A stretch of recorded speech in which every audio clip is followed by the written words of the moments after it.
Usa ka pagtuo, usa ka tingog, usa ka katawhan.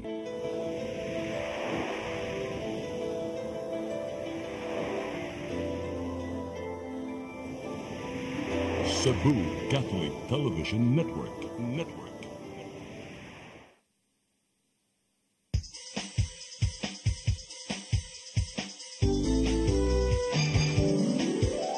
Hello Cebu, maayong buntag. Nagsunta ang kahayag nga nagsugid sa matuod, nadagan sa paghitabo. Hello Cebu, maayong buntag Pinoy.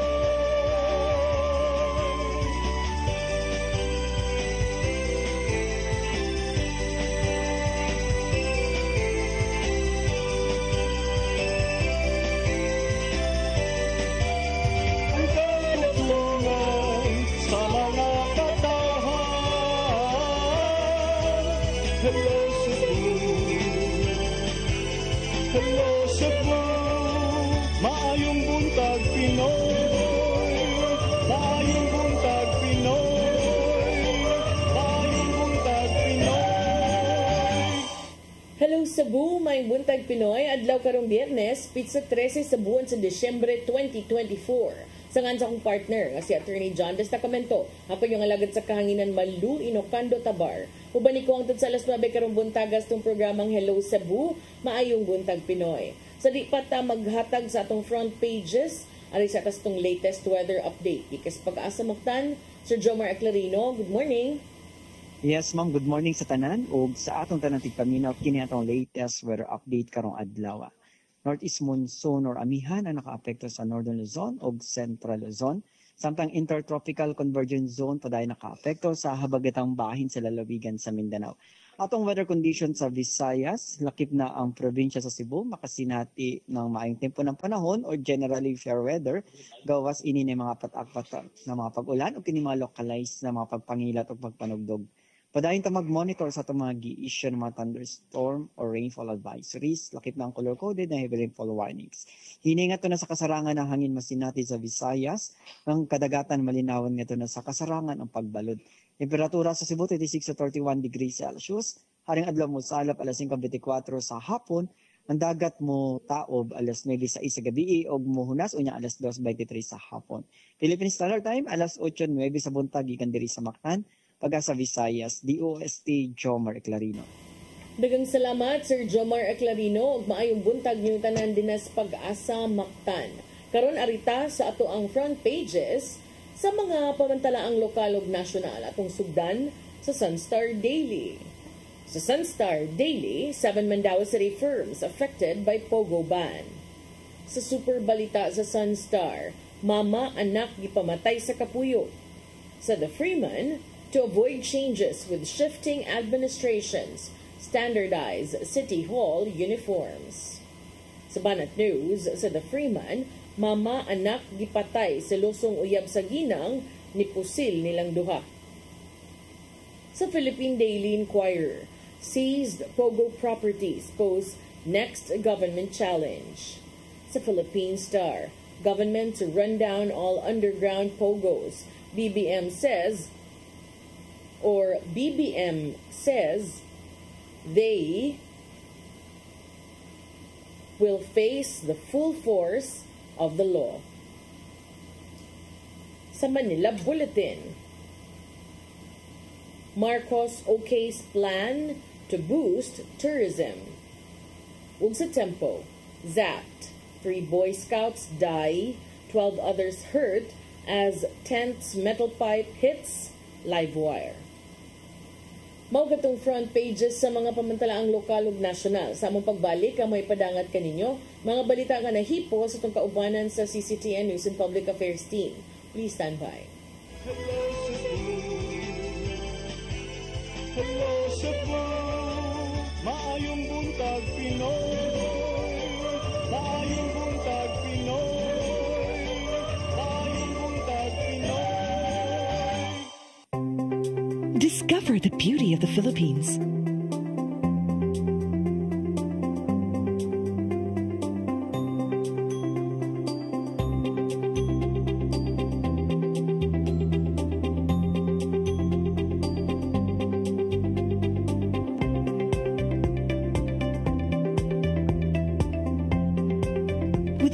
Airlines, the country's flag carrier.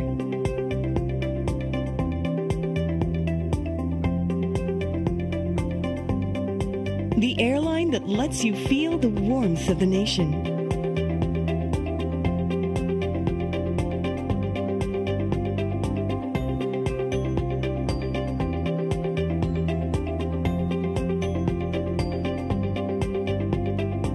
Mabuhay!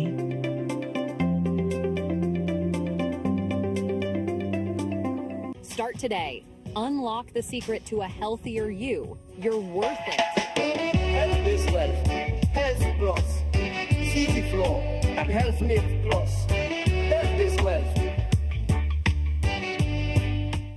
Your path to a new start. Nutrition, Exercise and elimination. water, Sunlight. temperance, Air. rest and recreation. And most of all, Trust in God. Learn from our doctors. Be blessed by the testimonies of our overcomer. Ang inyong programa, Alang sa may sakit, walay sakit, ug dili ganahan magkasakit. Ozone Med Wellness Clinic New Start. Napapanood every Saturday 8 to 9 a.m. Og ang replay airing matag Miyerkules 1:00 hangtod 2:00 sa hapon. Dinhilang sa CCTN Channel 47. New Start, Ozone Med Health and Wellness Talk.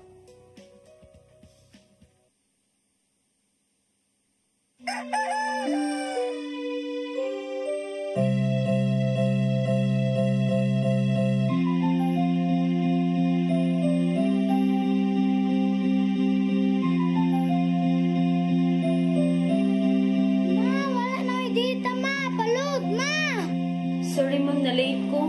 Nangita pa mong para internet sa kong anak ma'am. Ay, wala na yung problema. Pag-sinisibo! Sinisibo, sinisibo. For your internet connection. And for the signal of your cable TV.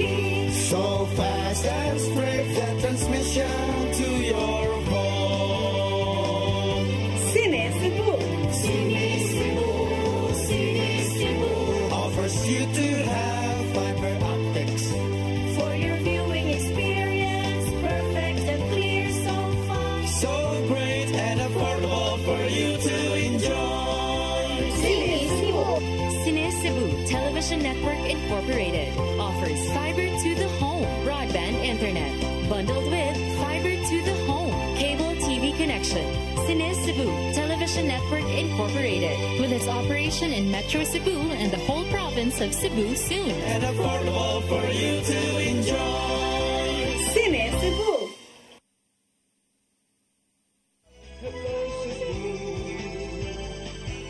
Hello Cebu, maayong buntag Pinoy.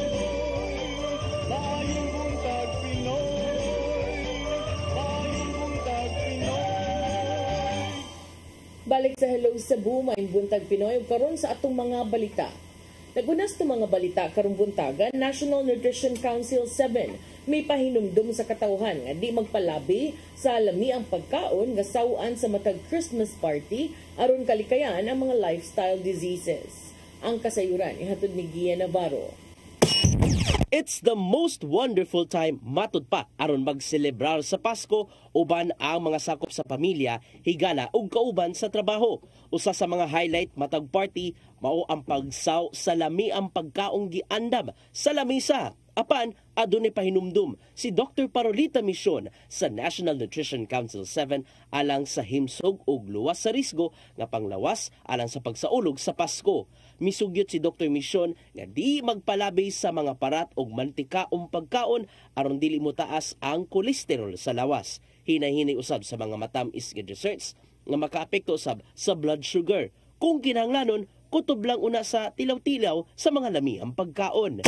Always remember to eat in moderation, variety and balance. That means you offer variety of food so that because no single food can provide the nutrients needed by the body. Duga pa ni Dr. Mission nga di gyud kalimtan sa kanunay ang mga pagkaong adunay sustansya sa lawas. Kung magkuha usab o pagkaon kadto lang nga igo lang ang gidaghanon aron way mausik. Para malikay ang malikayan nato ang mga of course diabetes mellitus o mga problema sa sakit sa kasing-kasing and other lifestyle related diseases. Usa sa mga kampanya hinuon sa Department of Health ning Paskoa mao ang himsog nga pagsaulog sa Christmas party pinagi sa mga sustansyadong pagkaon.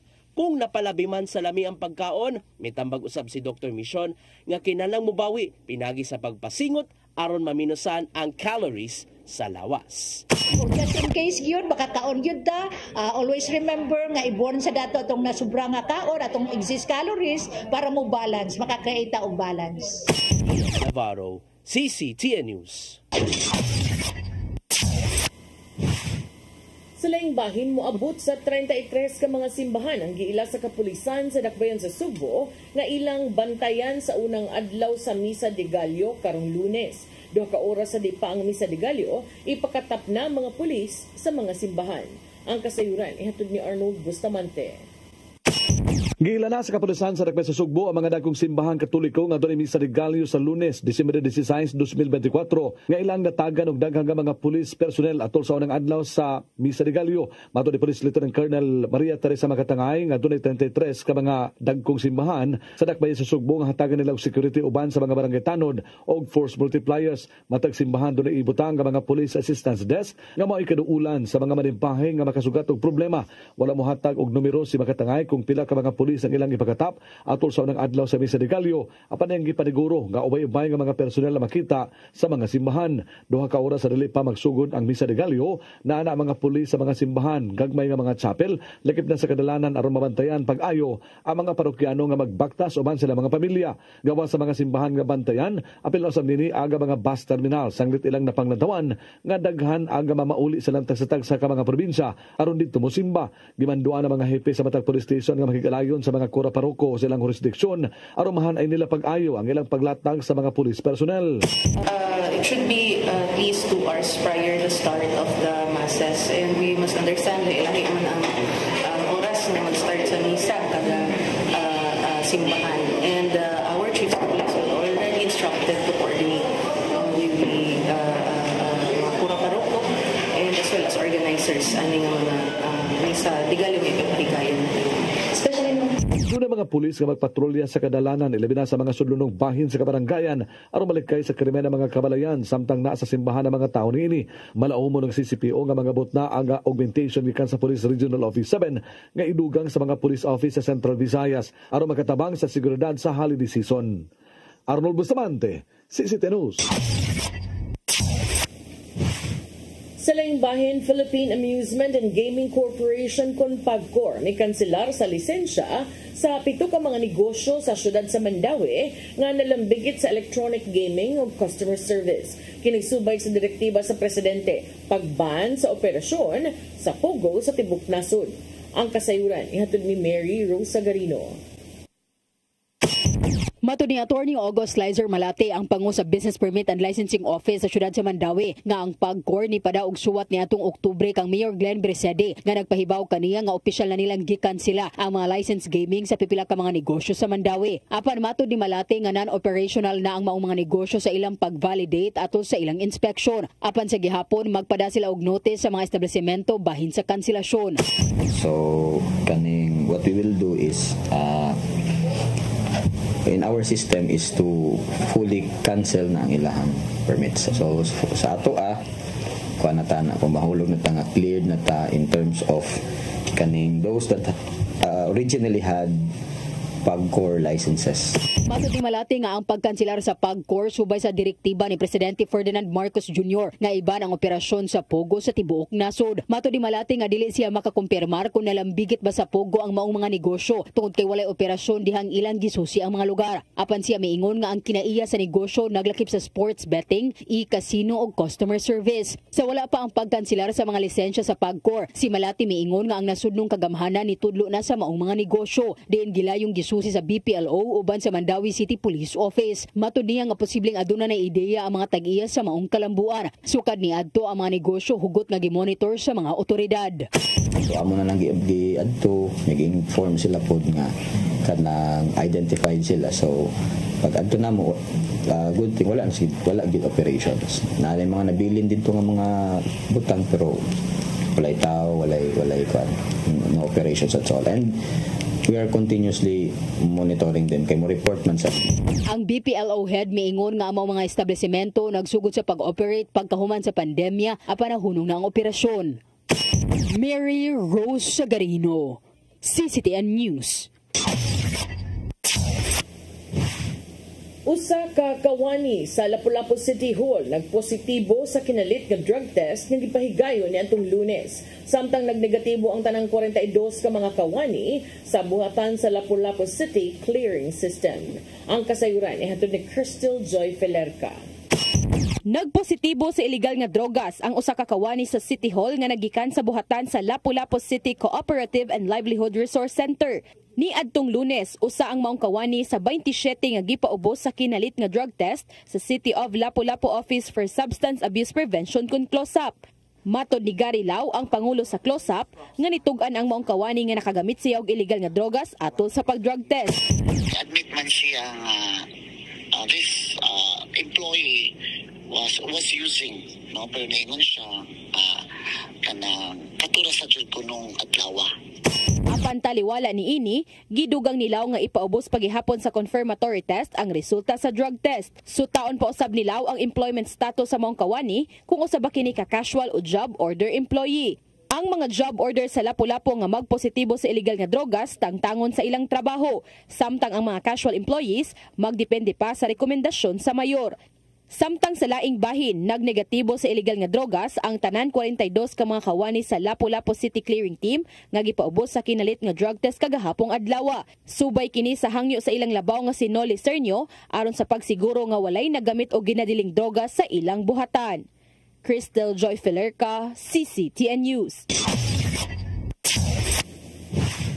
Sa atong katapusang balita, Konsehal June Alcover nanawagan sa mga hintungdang departamento nga hingusgan ang pagpatuman sa road widening project. Subay kini sa natagamtamang epekto sa nagkabugat na trapiko sa Dakbayan. Ang kasayuran ihatod ni Gia Navarro.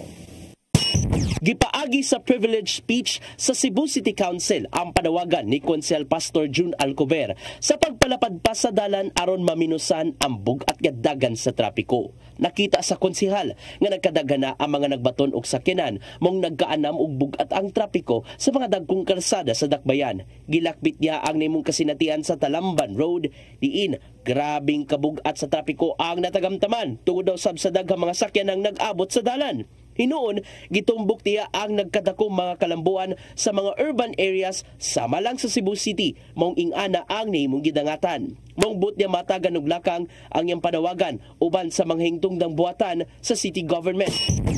Sa sitwasyon sa Talamban to Pitos Road, muragi kinahanglan na pwedeng coordinated approach sa publiko and private sector. Ang ako lang concern, Mr. Chair, unsa na may mitigating measures nga mapatupan nato diyan dapita aron maminusan ang traffic congestion niini. Samtang nabantayan sa mong opisyal nga nalangi man usahay ang mga kasamtangang road widening project sa Dakbayan, maong kinahanglan kining lihokon dayon.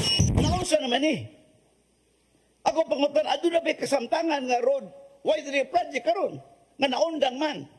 Ngano naundang man unsay hinungdan niini? Yuyo na ni Konsehal James Anthony Cuenco among panawagan diin alang niya kinanglanon ang multi-pronged approach aron sa pagsulbad. We will also urge the DPWH to come up with a master road network plan so that everything will be coordinated from the north to south district and even towards the neighboring towns of Cebu City. Usa sa mga problemang gitumbok ni Konsehal Jerry Guardo sa pagpalapad pa sa kalsada mao ang road right of way diin natandog ang mga pribadong luna. Ang problema, ang challenge na mo karon Mr. Chair, ang kaning pagsakuan sa lot acquisition Kaya although we have funds allocated, so ang balance siguro something like mga 91 million pa diha. Out of, let's say for example, Talamban, amo man gibay face, kay lisod man og maglatang-latang. So from Talamban alone, Jim to Tigbaw, that's mga 109 nga household lot owners will be affected. Umanggiyunan sa konseho ang panawagan. Magpahigayon sila og executive session by nini labing sayo karong Enero 2025. Gian Navarro, CCTN News. Mga itong mga balita nga nahipo sa itong kaubanan sa CCTN News and Public Affairs Team. Inyo ko ito nakita kagahapon sa itong mga balita sa Sayri 47. Unya, tilang na to ang angon sa among pagbalik karong taod-taod. Amoy padangat kaniya mga paghisgot-hisgot sa mga nagunang mga balita dinhi sa Dakbayan ug sa atuang nasud. Please stand by. Hello Cebu, maayong buntag Pinoy, maayong buntag Pinoy, maayong buntag Pinoy. Discover the beauty of the Philippines.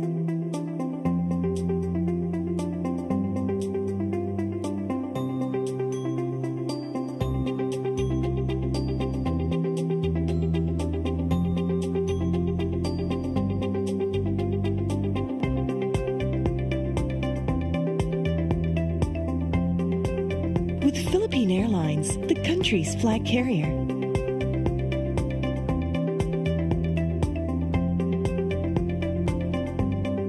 The airline that lets you feel the warmth of the nation.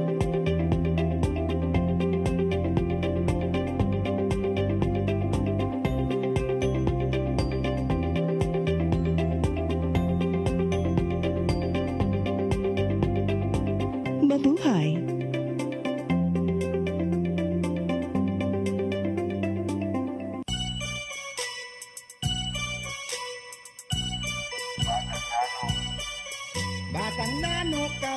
Batang nano kami, adlaw gabi ikumbati permi, bakalag pobre, basta happy lang ni, ang kinabuhiin ani gyud ni, padayon lang, suko sa hagit bisag matulimbang, padayon lang, ang kinabuhiin ani gyud ni, batang nano kami, adlaw gabi ikumpati permi, pirming katawan o pirming tamayon, sila na ihasa among gigamyon sa among kahimtang, laban lang gihapon bisag sa katilingban, kaya no yanuhon padayon lang pirmi bisag usahay kapoy na, Ginoo ay bahala tugyanan sa iyaha, maugi ni ang storya sa among kinabuhi, kami ang batang nano gaantos sa mong kapobre, batang nano kami, adlaw gabi ikumbati permi, bakalang pobre, basta happy lang ni, ang kinabuhiin ani gyud ni, padayon lang, suko sa hagit bisag matulimbang, padayon lang,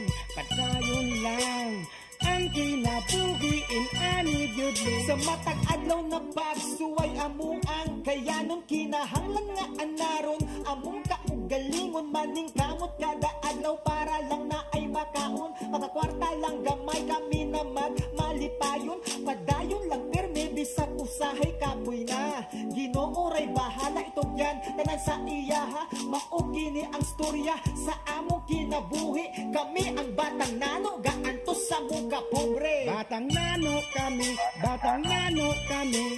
adlaw gabi ikumbati permi, bakalang pobre, basta happy lang ni, ang kinabuhiin ani gyud ni,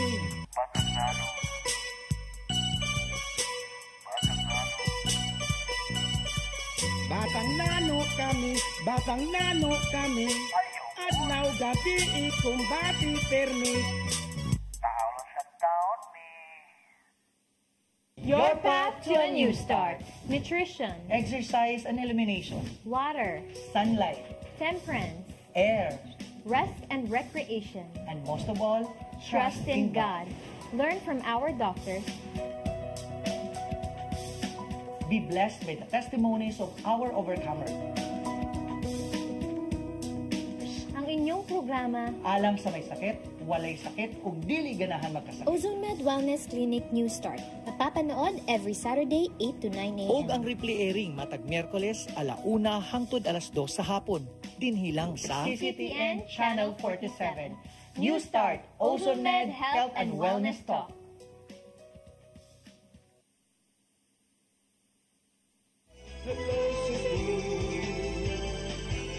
Hello Cebu, maayong buntag Pinoy, maayong buntag Pinoy, maayong buntag Pinoy.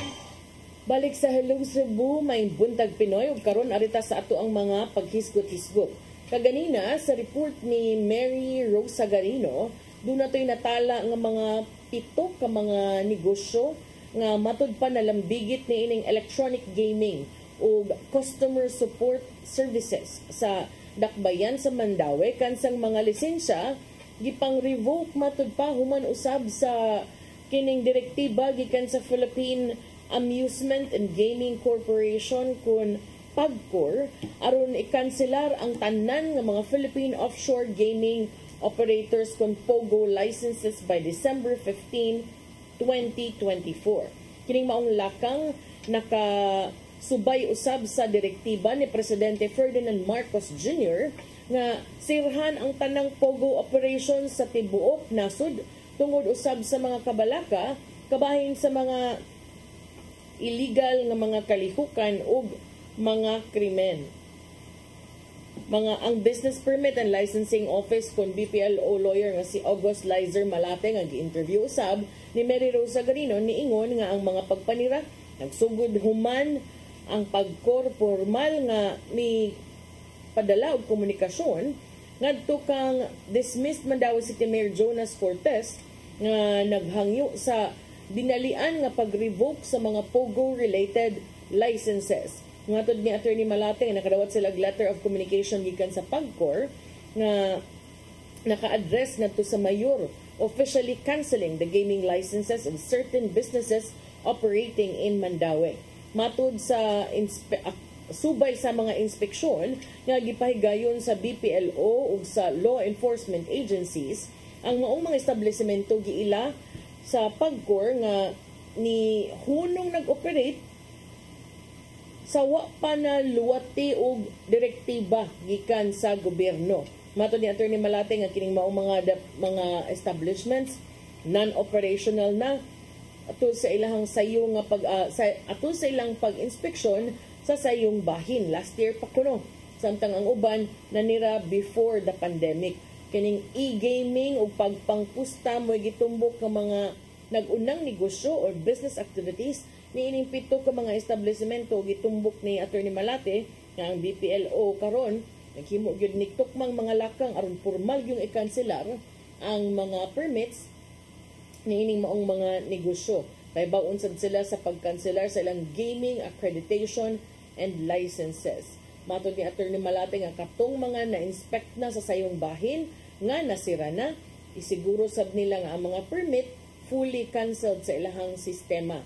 Ang pagsira nining maong mga negosyo is not expected to have a significant economic impact ngadto sa Mandaue, matod ni Malate. Kay gamay ra kuno ang ilang gidaghanon kung itandi sa kinatibuk ang mga negosyo nga nag-operate sa maong dakbayan. Diin adunay 16,000 ka mga rehistrado nga mga negosyo sa syudad. Matod ni Attorney Malate nga di sad siya ka-provide sa data kung pila ka mga trabahante ang apektado sa dihang nisira ang maong mga establishmento. Many of these establishments had already ceased operations, so it's difficult to determine how many workers were impacted. Ang BPLO nakig-coordinate sa Mandaue City Police Office ug sa uban pang mga ahensya sa gobyerno aron pagsiguro nga lawful ang pagpatuman sa maong pagpanira ug hapsay sab ang mga pamaagi niini. Matod ni Attorney Malate nga atol sa ilang inspeksyon wa sila nakit-an nga mga aktibong operasyon sa gitumbok ka mga establishmento. Og siya miduga nga kasagaran niining maong mga negosyo sirado na sa dihang nipahigayon sila sa ilahang mga inspeksyon. Dunay uban nga dali kunong nangundang, samtang ang uban wa na nakarenew sa ilahang permits. Matod ni Atty. Malate nga sila swerte nga way bisan usa nila kasamtangang nag-operate sa Mandaue City. Gi-monitor usab sa mga otoridad sa gitawag nga potential backyard pogo operations nga posibleng mugawas sa mga residential areas o posibleng ipahigayon sa mga residential areas or sa remote locations nga adunay mga strong internet connections.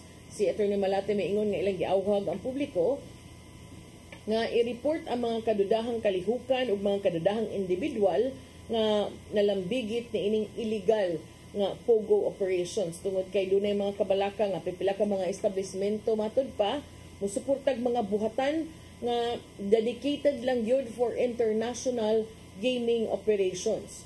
Gidugang usab niini nga ang PAGCOR kasamtangang nagtuon kung unsaon pag-regulate ang susamang mga mekanismo. Iyasang gi-justify sa presidente ang tibuok nasod nga pagpahunong nining pogo operations pinaagi sa pagtisgut ug pagtataw usab sa responsibilidad sa gobyerno nga panalipdan ang nasudnon nga seguridad, ipatigbabaw ang kahapsay sa publiko ug panalipdan usab ang kaayuhan sa mga Pilipino.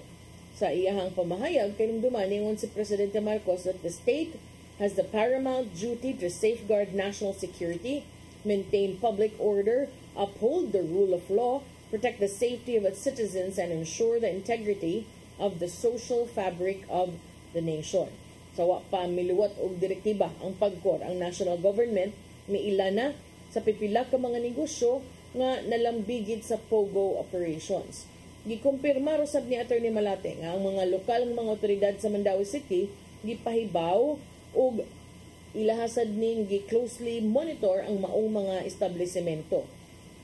Subay usab sa pagkanselar sa PAGCOR licenses, ang syudad karon considered na nga cleared of businesses operating under PAGCOR accreditation for offshore gaming. Sa pagkakaroon matud pa wa na sila gi-identify nga mga establishments na nag-operate ubos sa mga pogo licenses sa dakbayan. Apan iyang gipahimangnuan nga ang mga negosyante ug ang ubang mga establishmento nga dili sad angay mo kumpiyansa ug iyasang gitumbok ang kaimportante sa pagpabilin nga magmabinantayon aron malikayan nga makabalik o makanegosyo o maka-operate og balik kining mga illegal nga mga operasyon sama sa pogo. So tinuod sad niyang giingon kini mga kahadlok karon kaning pag gikan sa katong out kaayo gikan sa katong kanang murag bang massive lapad kaay nga mga operasyon unya karon nga gidakop gipangbadlong gipangsiradan tinuod sad gyud na nga dako gyud kay posibilidad nga mobalhin ni into backyard pogo operations o kanang di nakintahay sila office, di nakintahay sila whatever business, customer or service, support, business, BPO, pamagay ng uban mo ingon. Posible kaayo nga adto na nig mga balay or mga mag-abang na nig mga residential areas, mga condominium, tibuok floor, ipang abangan aron lang yun masiguro nga di na sila ma-detect sa mga autoridad. So karon giawhag ang mga residente nga i-report gyud ang bisan unsa nga mga kadudahan nga mga kalihukan sa labing dali nga panahon. So again, magamit na sad nato ang atong itong mga kaigsuunan din ha, mga marites. Magamit inyong pagkamarites ani tan-aw ganinyo oy unsam ni daghan man kay tawo diri wa ta kaila sud gawas or why gawas-gawas pwede pod. Unyay kahuman kusog kay internet connection for di na ka makaingon nga justifiable for residential use kana na something going on. Pero ako usay makabantay ko oy murag naan siguro diri dapita nga nag-operate nga pogo kay Sa una, nawagtang naman tong kuan, nawagtang naman tong magpadaog mga text message nga kanang murag scam ba. Nya nato ubang areas kay adto nimo na kay madawatan. So posible nga kana nga area naa din ang dapita kay anong nakasud man sa signal sa mga cellphones pod. Labi pa og di ka taga diha yan, ibiyahe lang ka or nalang kay giadtuan. So again, atong tabangan atong authorities, no, pinaagi sa pagmabinantayon og ato sang i-report kung doon natay mga kadudahan nga mabantayan. Arita sa laing mga balita dito sa lungsod dito sa Dakbayan sa Lapu-Lapu. Doon ako taud-taud while I was away, no, for work, daghan kog nakitaan nga mga reports bahin aning mga badyaw o kaning uban nga mga limos. Di masag ko makaingon nga tanang mga limos mga badyaw, pero nasa gyud mga badyaw, no. So agi pagtubag nining nagkadaghan nga mga manglimos nga mga badyaw, lakip ng mga minor de edad has mga sakyanan ug sa mga pampublikong sakyanan ug dinhas kadalanan sa Lapu-Lapu City. Usa ka konsehal ang nagplano sa pagduso karon og lakang aron hingpit gyud nga did-an ang pagpanglimos ug makontrolar o ma-regulate usab ang pagpanaygon sa mga pampublikong dapit. Ang konsehal sa Lapu-Lapu nga si Arian Neil Maria kinsa mausay nangulo sa Committee on Women, Children and Family, may padayag sa iyang kabalaka kabahin sa nagkadaghan nga makit-an matud pa nga mga Badyaw natives dinha sa Dakbayan sa Lapu-Lapu.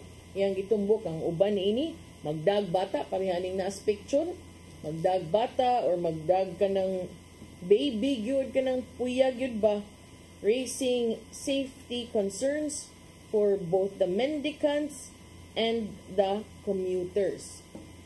So matud sa maong konsehal, mo ko nakailaw kinsa ni siya kanang wako kita sad kaayo ani karon pa ko nakadungog sa iyang pangano, but iyang giingon nga sa habig sa mga commuters dili sila komportable mag-commute unya dunay manglimos even sa mga private drivers nga naay manuktok sa karsada.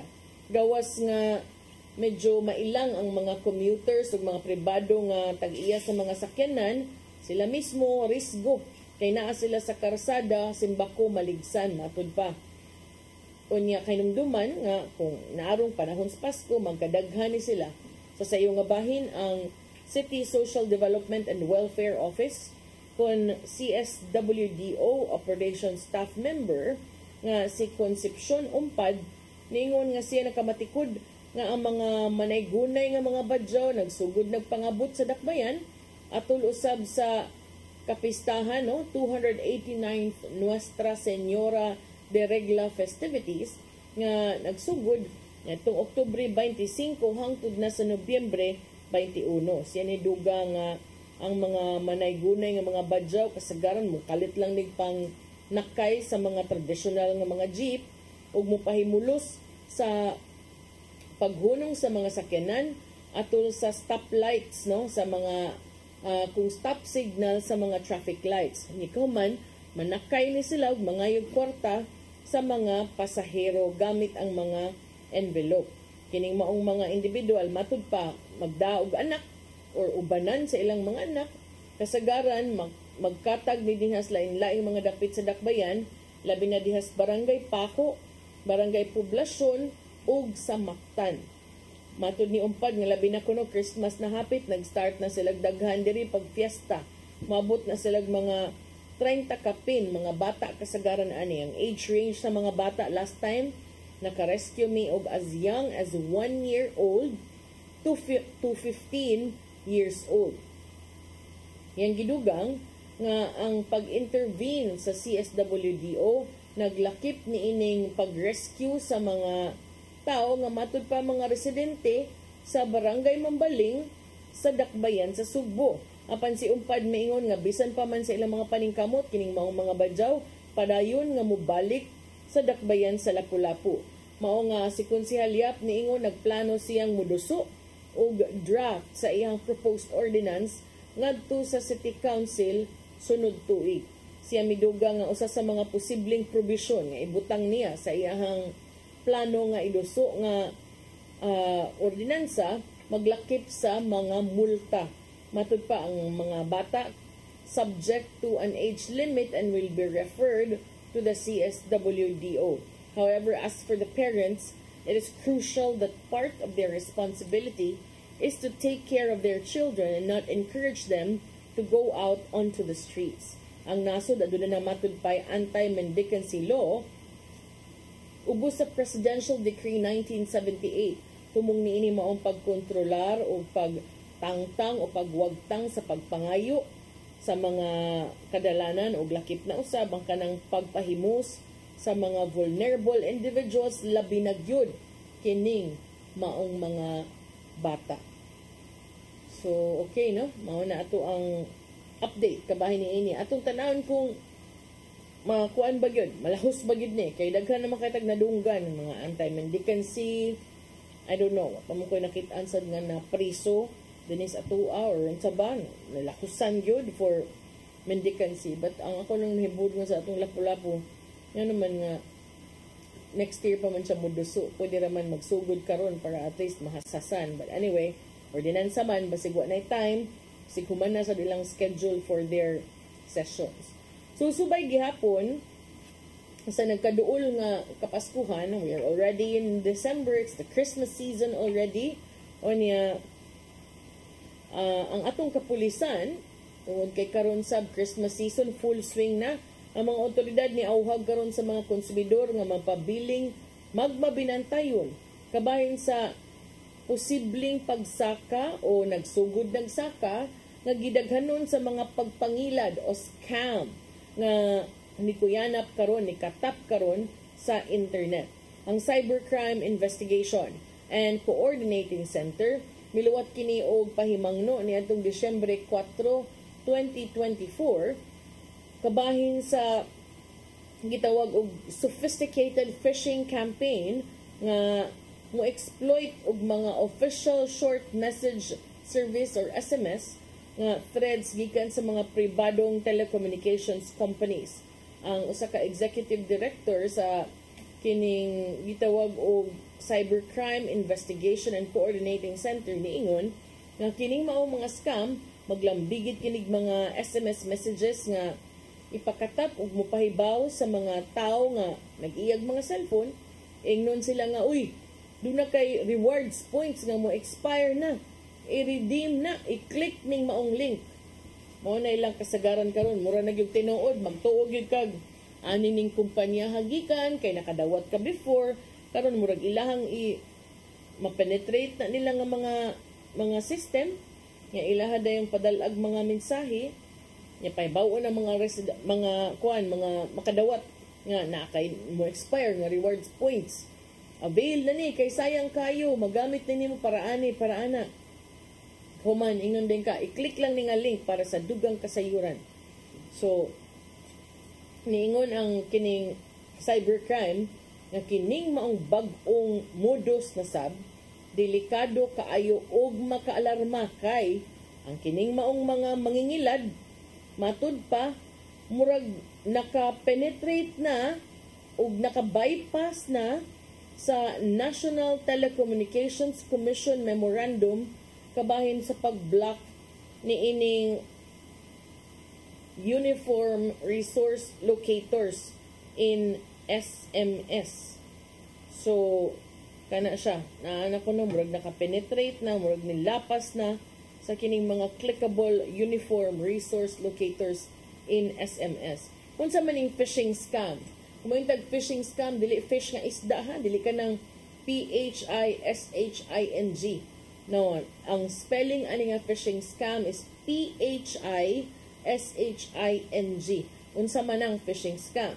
Ang kanang phishing scam, ang ikaw tag-iya barog kag cellphone, panalitan si Rodel na cellphone. Si Rodel nagkuri-kuri siyang cellphone, kalit lang na inisud nga mensahe, nakadawat siya niingon, "Hey Rodel, naa kay reward points nga mo expire." Nya galgalon siya ani nga, dako kay ni, sayang kay ni dinhi mo gamiton kay mo expire na ni karong December 30. Yang iyang hunahuna ni Rodel tinuod po, no? Sayang po, no? Usay, nakalimot siya nga, wa ba ko'y rewards gi-applyan? Or, ang uban mo ingon nga, tinuod no, naara ba ko'y rewards card ani?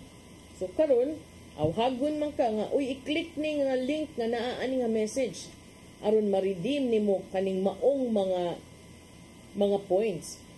I-click to ni Rodel that katong sa pag-click niya ato nga link nga gihatag sa message nga to niya, ini-click ni Rodel direkta man siyang dalon sad ngadto sa usa ka website nga magtuog kag tinuod kay point expiration reminder. So inigabot niya dito point expiration reminder. So imbis na kulbaan pa to si kuan, imbis na kulbaan pa to si Rodel, yung sa Rodel at tinuod gyud ay kay na may point expiration reminder. Pangayuan din kag mga detalye dito kanang sensitive personal and financial information. Unsa man ang mga sensitive personal and financial information? Imuhang full name, imuhang birthday, ang usahay gani, pangan sa imuhang pamilya, pangan sa imong mama, full name, ano ba? So, bantay mo anak kay tingag nagtuo mo nga gipangayuan ra mo anak, but kung imo nang gamiton, mahimo na nilang gamiton sab sa pagpangilad kung imo nang ihatag nila. So, ang uban moingon man kanang mga cyber crime nga mga reminders no sa atong kapulisan, apil na kanang di mo hatag og PIN, di mo hatag og OTP. Unsa man ang OTP? One-time password. Nga kung naay tawo nga mosuwag access sa imong Facebook, sa imong bangko, sa imong mga online transaction, sa imong GCash, kana tanan. Mangayo man na naman na sila'y way ron nga kung unsa ang imuhang one-time PIN or OTP, ila kang sendan og specific nga PIN ngadto sa imong cellphone. Muna usay ang ubang mang scam, tawagan ka, moingon nga, hi, sa kuan ni, mauni kaninga kompanya, na ay may gisend ni mo, nga numero na dawat ni mo, moingon sa ka, unsa man nga numero, kay para among ma-verify. Inig-verify, na, ma-access day nila imuhang account. Mao na nga, di, yun, muhatag og mga ngun ana, labi pa di mo kasiguro, ang inyong kastorya, tinuod ba yun to, nga gikan ani nga bangko, gikan ani nga financial institution, ayaw na lang yun. Unya, di po ninyo i-click ng mga link just because nakadawat mo. Kay apil mo anang inyong phishing ng mga scam. Unya, di na ba mauli? Kung daghan kag kwarta din na, mahurot mo ang 13th month, mahurot pa mong mga bonus ni mo, 13th month ni mo, hurot na tanan, di ka kapariband.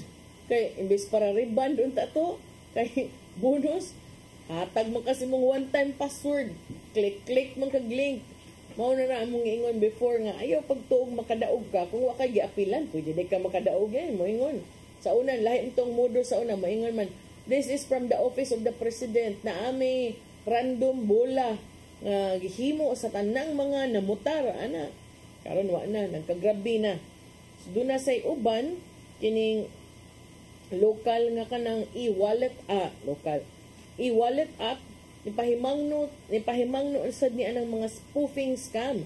Kay doon na yung mga mangingilad sad nga magpakaaron ingnon nga mga lehitimong mga organisasyon sama sa mga bangko o service providers manawag o niya mupadag mga email kung manawag mo ra gyud tinuod ay maingon gyud, hi, good morning, this is Donya Daisel, I'm connected with blah blah blah blah blah blah. I'd like to inform you nga nami ihatag nimo kay tungod kay dugay nakita namo nga maayo kaayo ang imong rating financially. So kung ganahan ka maka-avail ani mauni apply or hatag ni nga number kawaton ra inyong data anang uban. Di ba? So likayan ko nung paggamit og mga pampubliko nga mga internet connection alang sa inyong mga transaction asa man na sagaron na kanang maingon ka nga ganahan jud ko mag-standby ani nga mall kay free wifi. Free ang wifi pero free sa dang paglili sa imuhang kaugalingong imong gadgets, laptop, imuhang cellphone. So kinahanglan magbantay. Gamit gyud og mga secure nga mga networks. And remember nga ang mga lehitimo nga mga organisasyon dili gyud na mangayo og mga password sa paagi sa email or sa text ug mga personal identification numbers. So mao na, pahimangno lang, pahinumdum kay kinahanglan sa gyud ang panalipdan ninyo ang inyong mga personal nga mga data kay karon nagkadaghan na, nagka-bright na ang mga mangingilad, nagka-grabe na pod. So kinahanglan sad nga magbantay na lang sad gyud para sa atong kaugalingon sad nga safety and security. Unya, wa nam day tay oras atong ipadangat ang giandan ni Tatay Dodong ang pulong og kinabuhi.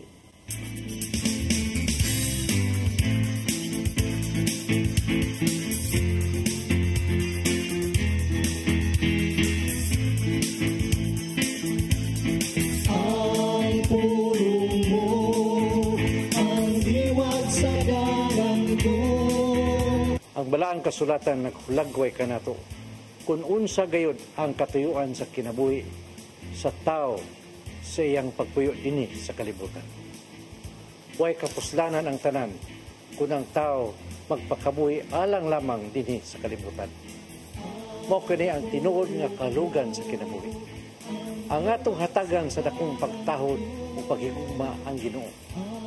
Ug tumanon ang iyang mga sugo kay human sa atong tahas dinhi sa kalibutan, kita matubang kaniya sa adlaw sa paghukom. Busa ang atong tingwaon mao gayud ang pagtuman sa mga sugo sa Ginoo aron paghatag kaniya og kahimot. Sa Juan 6:27 nag-ingon, ayaw ka mo paghago alang sa kalanon nga madunong. Kung dili sa kalanon nga mulungtad ngadto sa kinabuhing walay katapusan. Kini ang atong himuon nga tuyo og tumong aron dili makawa nga atong kinabuhi dinhi sa kalibutan. Aron dili kita mahisama ni atong pasumbingay ni Jesus sa dato nga buang-buang nga atong mabasa diha sa Lucas 12:13-21. Tungod kay daghan naman kayo ang iyang abot, nagtukod siya dakong kamalig aron didto tigumon ang tanan niyang kaptangan. Apan ang Diyos mingon kaniya, oy buang, nini gayong kabiuna, ikaw mamatay. Sa Juan 12:25 nag-ingon, ang magmahal siyang kogningong kinabuhi, mawadaan hinuon nini. Apan ang dili mahinugon sa iyang kinabuhi, ining kalibutana, magpatunhay nini alang sa kinabuhing dayon. Mo kini ang pulong nga maghatag kanato giya sa atong kinabuhi. Magampo kita. Nangitong amahan, karon nga nasayod na kami kung unsay among katuyuan dinhi sa kalibutan, kami nag-ampo nga imong tabangan sa among mga paningkamot nga makatuman kung unsay imong kabubuton kanamo. Katagi kami sa grasya nga kami madaugon gyud sa among pagkigbisog sa yawa aron kami magpuyo nga balaan dinhi sa imong hinimong kalibutan. Amen. Sa ngalan sa Amahan, sa Anak, sa Diyos Espiritu Santo. Amen. Ang pulong mo, ang diwag sa dalan ko. Pulong kinabuhi ni Tatay Dodong Limsua mo nagtapos sa atong tulumanon. Daghang salamat sa Philippine Airlines. Thank you, Archbishop Jose Palma.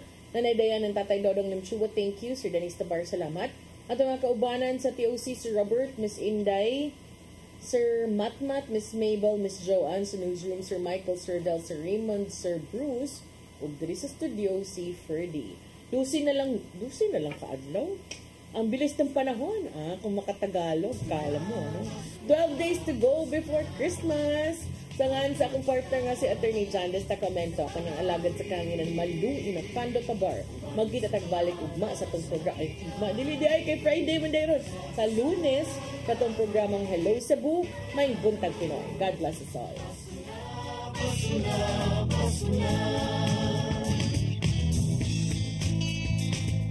Gugma ang angay na tong paambi sa iksuntang hubog, gutom sa pagmahal. Kay kaniya mo lang mapatayag kung sa'y kahulugan sa Pasko. Ito sa pasungan nagpagkatao ang atong Ginoo.